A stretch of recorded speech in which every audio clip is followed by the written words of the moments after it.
In most U.S. businesses, when we hear the term ADA or reasonable accommodation, we tend to think in terms of legal compliance and regulations. It's completely understandable. However, I'd like to take us to a different place for just a few minutes. I'd like to speak for a few moments about innovation. Consider Exhibit A, the North American Aeronautics and Space Administration, or NASA. Founded 52 years ago, they've already applied for more than 7,000 distinct, unique patents. These are things that you or somebody you know uses almost every day. Things like exercise machines and satellite radio, visible braces, scratch-resistant contact lenses, memory foam, shoe insoles, smoke detectors, the safety grooving that we see in our roads and bridges and runways, cordless tools, and in my business, electronic limb. Exhibit B, NASCAR. Lots of innovation there. Seat belts and radial tires, run flat tires, fuel cells and fuel injection, anti-lock brakes, passive restraint, and of course, faster and more durable engines. Exhibit C, the U.S. military. They brought us things like entirely new metals, night vision, GPS, cell phones, laptops, and more medical breakthroughs than we could list if we had all day. But why are these companies so successful with their R&D? What do these organizations have in common? Some would say that what's unique about them is that they operate in extreme environments.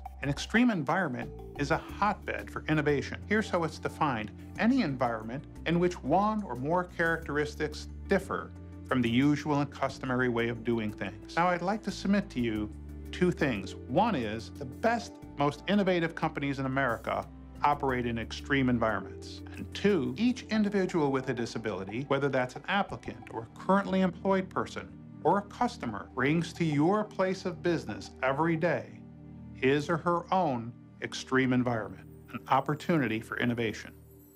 I have a few special words today for our viewers who are interested in technology. Have you seen Microsoft's new Windows 7? There's a program in there called the Ease of Access Center. Therein you'll find all kinds of interesting toys, things like magnifiers, speech recognition, touch recognition, and text prediction, and a number of other devices. Each of these was initially a request for access by some person with a disability to the technology. Hey, who invented the internet anyhow, really? Was it Al Gore? No, but he was helpful. So were a number of other people, including a fellow named Bob Wheatbrecht. He was born in 1920.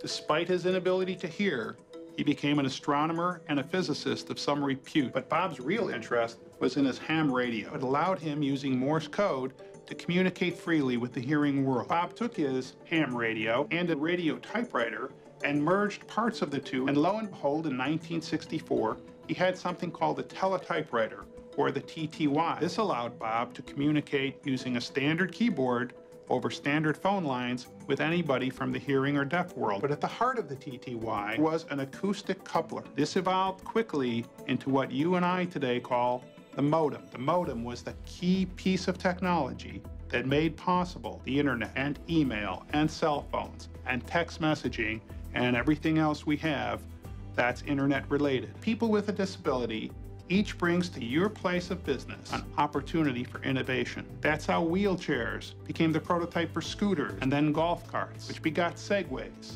That ramps allow access to your place of business, not just other wheelchair users, but dads with strollers and pregnant moms and baby boomers and people who are a little too old, a little too infirm, people who use walkers or quad canes and can't navigate chairs. What about big screen TVs? Do you watch one?